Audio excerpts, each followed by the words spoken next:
2024 లేదా 25లో డిగ్రీ లేదా బీటెక్ చదివారా? సాఫ్ట్‌వేర్ జాబ్ కోసం ఎదురు చూస్తున్నారా? అయితే కోడ్ జ్ఞాన్ 100 డేస్ కోర్సులో చేరండి. జాబ్ సాధించండి.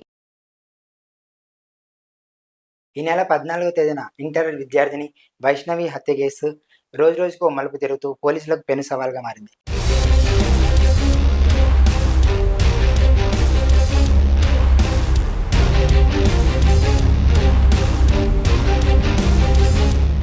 ఈ కేసు గురించి మనతో మాట్లాడడానికి డీఐజీ కోవి ప్రవీణ్ గారు మనతో ఉన్నారు. వారిని అడిగి మరిన్ని విషయాలు తెలుసుకునే ప్రయత్నం చేద్దాం.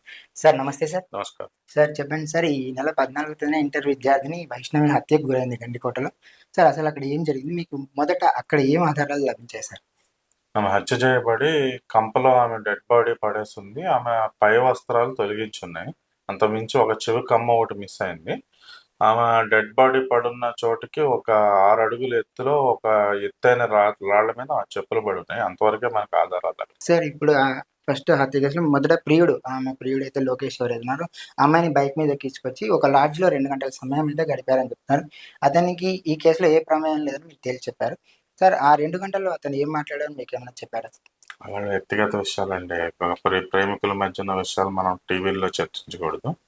ఆమె తర్వాత అక్కడ వాళ్ళిద్దరూ కలిసి ఉన్న సమయంలో ప్రియుడికి వేరే వాళ్ళ బంధువుల నుంచి ఫోన్ వచ్చింది. ఇట్లాగా అమ్మాయి తాలూకా బంధువులు ఇద్దరి కోసం వెతుకుతున్నారని తెలిసి గతంలో కూడా 2-3 సార్లు ఈ గొడవలు జరగటం, అతన్ని పోలీస్ స్టేషన్‌లో పెట్టడం, తర్వాత ఈ అమ్మాయి వాళ్ళ నాన్న, అన్న, పెదనాన్న కొడుకు అతన్ని కొట్టడం వల్ల అతను భయపడి అమ్మాయితో పాటు వెళ్ళిపోతాక అతను నిశ్చయించుకున్నారు. కానీ అమ్మాయి ఏంటంటే అతను మనకు ఆ రోజు చెప్పింది ఏంటంటే, నేను 5 గంటలకి కాలేజ్ అయిపోయే టైంకి వస్తానని చెప్పాను. నేను ఇప్పుడు రాను, నన్ను దించేసి వెళ్ళిపోమంటం మీద కోట దగ్గర దించేసి 10:49 నిమిషాలకి ఆ పాపను అక్కడి నుంచి దించేసి అతను వెళ్ళిపోయాడు.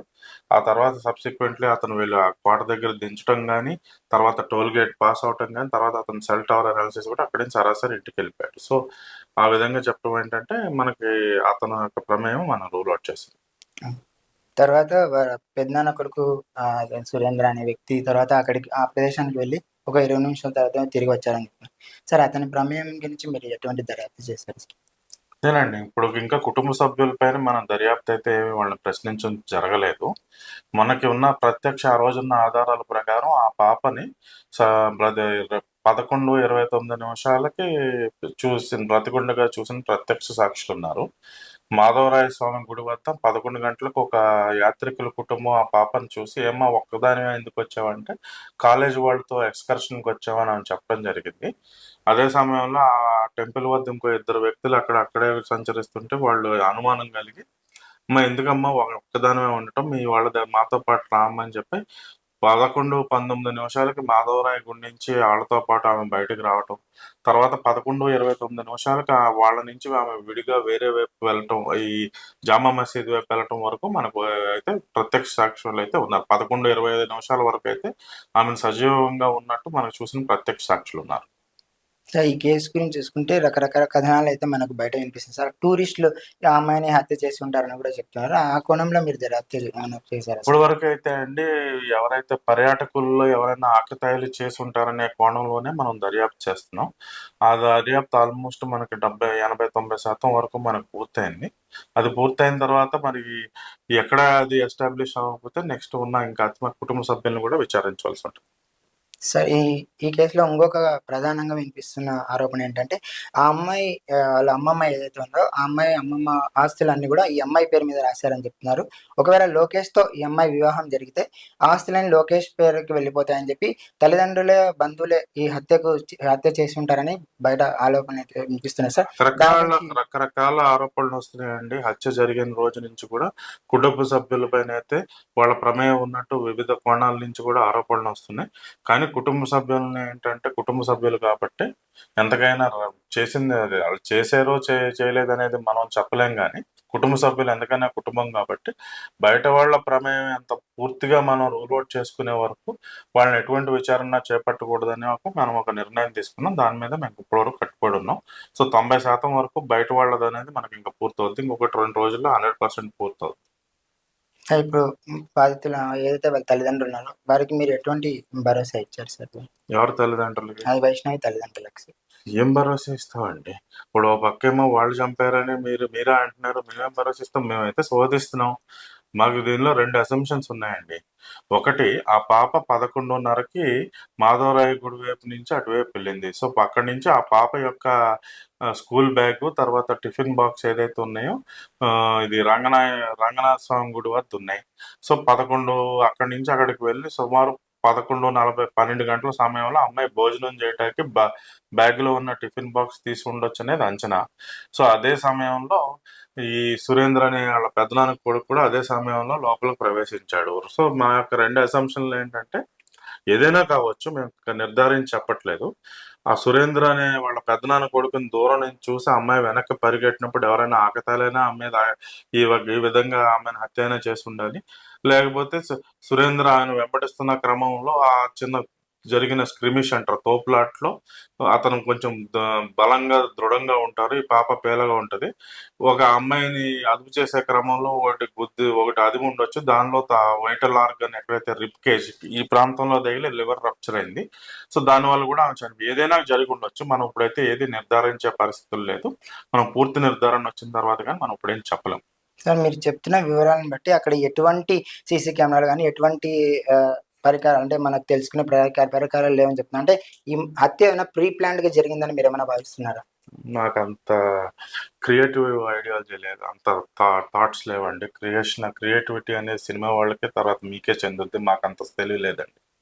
లేదండి. ఎందుకంటే అంటే మీరంటున్నారు అక్కడ ఎటువంటి ఆధారాలు లభించట్లేదు. అంటే నిర్మానుష్యమైన ప్రదేశంకి అటువంటి సీసీ కెమెరాలు లేని ప్రదేశంలో హత్య చేశారంటున్నారు. అంటే ఇంత ప్లాన్డ్‌గా ఏదైనా ఎటువంటి ఆధారాలు లభించవనే ధైర్యంతోనే ఈ మర్డర్ ఏమైనా చేసుంటారని చెప్తున్నా కదా, మాకంత క్రియేటివిటీ లేదండి. ఆ పాప అక్కడ భోజనం చేసే క్రమం నుంచి ఆమె కరెక్ట్‌గా తూర్పు వైపు ఇది ఆలయం యొక్క తూర్పు వైపు ఉన్న మెట్ల మీద కూర్చొని అలసట తీర్చుకొని భోజనం చేయబోతున్న సమయంలో కరెక్ట్‌గా వాళ్ళ అన్నయ్య అదే సమయంలో పెదనాన్న కొడుకొచ్చాడు. అతన్ని చూసి అతను కంటపడకుండా ఉంటాకైనా తప్పించుకొని ఉండొచ్చు. లేకపోతే అతను వెంబడించిన క్రమంలో అయినా జరిగుండొచ్చు. రెండిట్లో ఏదైనా జరిగుండొచ్చు. సో, కాకపోతే ఆ ప్రదేశంలో ఎటువంటి కెమెరాలు గాని లేకపోవటం వల్ల, ప్రత్యక్ష సాక్షులు లేకపోవడం వల్ల మనకింత టైం పడుతుంది. మనం పూర్తిగా టవర్ డంప్ అనాలిసిస్ మీదే మా యొక్క ఏదైతే పరిశోధన ఏదైతే ఉందో, నేర పరిశోధన ఏదైతే జరుగుతుంది. సో, ఓ విధంగా చెప్పాలంటే ఇప్పుడు మనం కొండను తవ్వి ఎలకను పట్టే క్రమం దిశగా మనం ప్రయాణం చేస్తాం. సార్, ఈ మధ్య కాలంలో చూసినట్లయితే దర్యాప్తు రంగంలో చాలా వేగంగా దూసుకుపోతుంది సార్ మన పోలీస్ శాఖ. ఆల్‌మోస్ట్ ఆల్ అన్ని కేసులు చాలా తొందరగా సాల్వ్ అయిపోయే పరిస్థితి ఉంది. బట్ ఈ కేసులో ఎందుకు సార్ ఇంత జాప్యం జరిగింది? అది గాక బయట నుంచి ఆరోపణలు ఏమొస్తుంటే మీరు జర్నలిస్టులు గూడా మీరు అంటే ఆహ్, కొంచెం హార్ష్‌గా సమాధానం ఇచ్చినట్టు, మా చేతిలో ఏం లేదు. మా ప్రయత్నం మేము చేస్తామని చెప్పినట్టున్నారు. అంటే దీని వెనుక ఏమైనా రాజకీయ శక్తులున్నాయని కూడా బయట వాళ్ళు ఆరోపిస్తున్నారు. దాని గురించి మీరు ఏం వివరిస్తారు సార్? అంటే జర్నలిస్టులు క్రియేటివిటీ సినిమా మాదిరిగానే జర్నలిస్టులో కూడా క్రియేటివ్ పరిశోధనాత్మకమైన హృదయం ఉంటదండి.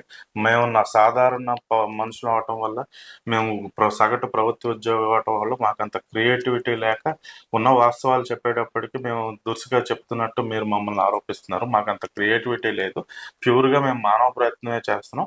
మాకు టెక్నాలజీ సహకారంతోనే మేము చేస్తాం. కాకపోతే ఈ మధ్య కాలంలో కేసులు త్వరగా అది మనం నిర్ధారించడానికి ఏంటంటే, టెక్నాలజీ అనేది మనకు సహకారం ఉంటది. సీసీటీవీ కెమెరాలు అన్ని చోట్ల అమర్చుండటం వల్ల మనకు ఆధారాలు లభ్యమవుతున్నాయి. ఇక్కడ దురదృష్టవశాత్తు ఆ హత్య జరిగిన ప్రదేశంలో ఈ నిర్మానుష్యంగా ఉండటం, చుట్టూగా కంప పెరిగిపోయి ఉండటం, ఎటువంటి సీసీటీవీ కెమెరాలు లేకపోవటం వల్ల ప్యూర్‌లీ టవర్ డంప్ మీదే మనం ఆధారపడ్డాం. ఎక్కడైతే హత్య జరిగిన ప్రదేశంలో 2 టవర్ సిగ్నల్ అక్కడకు మ్యాచ్ అవుతుంది. సో, 2 టవర్‌లో కూడా మనం అనాలిసిస్ చేసి, అదేవిధంగా గండికోటకు ఆ రోజు వచ్చిన యాత్రికులు ఎవరైతే ఆ సీసీటీవీ కెమెరాల్లో మనం చెక్ పోస్ట్ గుండా ఉంటారో, వాళ్ళందరినీ మనం నిర్ధారించుకొని ఒకళ్ళ తర్వాత ఒకళ్ళని రూల్ ఔట్ చేసుకుంటూ ఇది కొంచెం కష్టమైన పరిస్థితి. ఎందుకంటే ఎటువంటి ప్రత్యక్ష సాక్షి గాని ఏమీ లేకపోవటం, ఆధారం లేకపోవటం వల్ల కూడా మా యొక్క ప్రయత్నం అయితే మేము శాయశక్తులా చేస్తాం. మా మీద ఎటువంటి ఒత్తిడి లేదు. అండ్ మేము ఇట్లా హార్ష్‌గా మీకు సమాధానం చెప్పినందుకు మమ్మల్ని మన్నించండి. మాకు మీ అంత క్రియేటివిటీ, సృజనాత్మకత లేకపోవటం వల్ల, వాస్తవాలు కటువుగా చెప్పడం వల్ల, మీకు కొంచెం దురుసుగా చెప్పినట్టయితే మీ అందరికీ నా యొక్క క్షమాపణలు వేడుకుంటున్నాను. సరే, ఇప్పుడు కేసులు గతంలో అయితే క్లూస్ టీమ్, డాగ్ స్క్వాడ్‌తో గూడా మీరు కేసులు చేయించగలరని. ఈ కేసులో డాగ్ స్క్వాడ్ గాని, క్లూస్ టీమ్ గాని ఎటువంటి ఆధారాలు ఏమైనా సేకరించిందా సార్? ఇప్పుడు డాగ్ స్క్వాడ్ అనేదండి కంటిన్యూయస్ లెవెల్ ఉంటే వస్తదండి. ఇప్పుడు నీకేమవుద్దంటే, ఇప్పుడు ఆ పాప ఉన్న చెప్పులకిని ఆమె డెడ్ బాడీ పడున్న చోటకి 6 అడుగులు 6 అడుగులు హైట్ డిఫరెన్స్ ఉంది. సో, ఆ హైట్ డిఫరెన్స్‌లో ఒక డాగ్ స్క్వాడ్ అనేది ఆ స్మెల్ బట్టి డిటెక్ట్ చేయడానికి వీలు పడదండి. తర్వాత ఆ పాప చెవి కమ్మ మిస్ అయిన దాని కోసం కూడా మనం మెటల్ డిటెక్టర్ పెట్టి శోధించాం. అది ఎక్కడ దొరకలేదు. సో, క్లూస్ అయితే ఏం లేవండి. ఆ పాపనైతే బలంగా ఆమె ఒకవేళ పడిపోయి ఉంటే స్కిన్ మీద ఈ గాయాలుండి ఎటువంటి గాయం లేదు. సో, బలంగా చేత్తో గాని ఏదైతే soft object, soft but hard object, ఇప్పుడు మన చెయ్యి ఉందండి, పిడికిలు బిగిస్తే పిడికిలి చాలా ఉపరితలం అయితే స్కిన్ ఏదైతే ఉంటుందో సాఫ్ట్‌గా ఉంటది. కానీ పిడికిలతో గుత్తే చాలా బలంగా దాని యొక్క ఇంపాక్ట్ ఉంటది. సో, కరెక్ట్‌గా రిబ్ కేజ్ అనమాట. ఈ రెక్కగూడు అంటారు కదా! ఇక్కడే మన కాలేయం ఉంటది. ఈ ప్రదేశంలో బలంగా ఒత్తితే ఏమవుద్దంటే ఈ లోపల ఉన్న లివర్ కాలేయంకి ఈ రిబ్ కేజ్ మీద ఇంపాక్ట్ ఉంటే దాని ఎఫెక్ట్ కాలేయం మీద పడి ఆమె కాలేయం పగిలిపోవటం వల్ల ఆమె చనిపోయింది. సో, బలంగా చేత్తో ఫిస్ట్ ఇంజరీ వల్ల ఆమె చనిపోయింది. అంతవరకు అయితే మనం నిర్ధారించాం. అది ఎవరు చేశారనేది ఇంకా మనకు రావటానికి కుటుంబ సభ్యుల మీద అయితే కొంత కోణంలో అనుమానం ఉంది. కానీ కుటుంబ సభ్యుల్ని మనం విచారించే ముందు బయట వ్యక్తులు అనేది రూల్ అవుట్ చేసిన తర్వాతే మనం కుటుంబ సభ్యుల్ని విచారిద్దాం అనే ఒక పాలసీ వల్ల మనం ఇప్పటి వరకు కొంచెం లేట్ అవుతుంది. సార్, మీరు పోస్ట్‌మార్టం రిపోర్ట్ ద్వారా ఆమెనైతే కొట్టి చంపారని తెలుస్తుందని చెప్తున్నారు. కానీ ఆమెను వివస్త్రం చేశారు. ఎందుకు వివస్త్రం చేశారన్న కోణంలో ఏమైనా దర్యాప్తు చేశారా సార్? అదేనండి. ఇప్పుడు చేసిన వాళ్ళు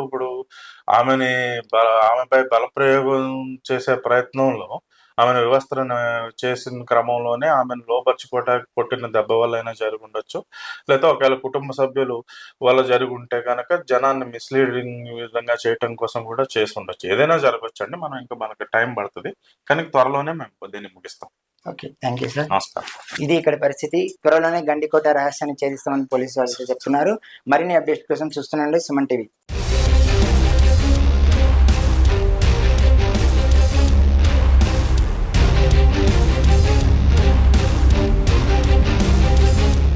సుమన్ టీవీలో మీ పర్సనల్ అండ్ బిజినెస్ ప్రమోషన్స్ కోసం కింది నెంబర్కి కాంటాక్ట్ చేయండి.